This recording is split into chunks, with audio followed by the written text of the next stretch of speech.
Do you think athletics' future is bright because of Usain Bolt, because he's such a showman, and because he is probably the greatest of all time? Where would you put him? Would you say he is the greatest of all time?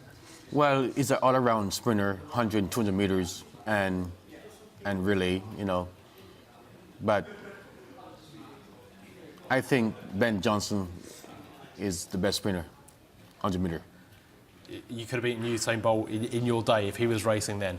Oh yeah, they don't have the power I have. They don't have the, you know. Well, if everyone had been clean, it would have been quite a race to watch. Why did you decide to go down the route of drugs? Because I thought that, from what I was told, that everybody on that level or my competitors was doing it. And I said, you know, why am I doing it clean if these guys are doing it? So I said yes, but I never did point fingers at my coach or anybody in the camp. I take the blame for everything for 25 years, and I still take the blame for 25 years.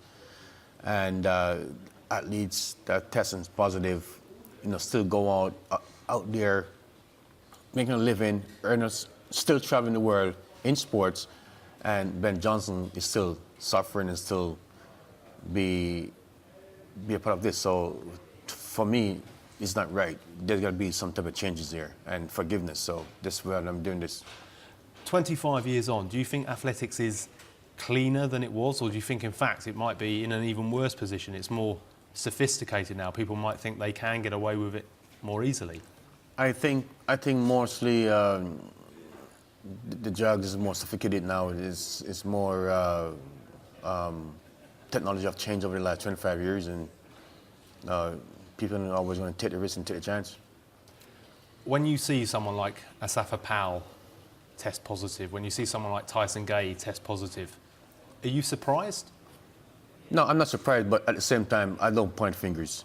I know what's going on, I know what's out there, and I just, hopefully, the young generation can see and say, I don't want to be in that position, I don't want to be, you know, they can choose the right track and choose not to walk on the same dark road like I did. Asafa Powell was one of 5 Jamaicans who tested positive earlier this year. It hints at a kind of organised programme within that country. Do you think that might be the tip of the iceberg? Do you sense maybe other countries might be doing the same sort of thing?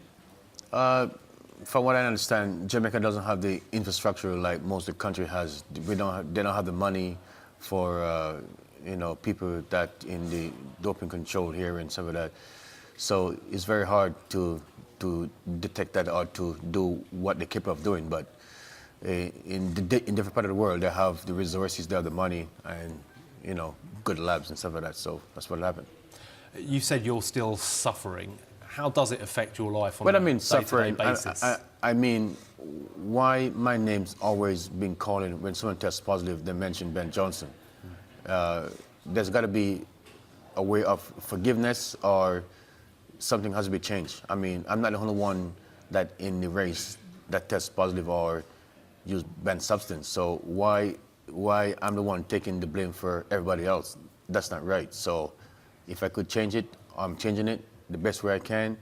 I'm still alive. I'm willing to do that. Usain Bolt, a legend, came out this summer and said, I'm clean. I've been breaking records ever since I was a kid. You can trust me. Are you reassured when you hear something like that?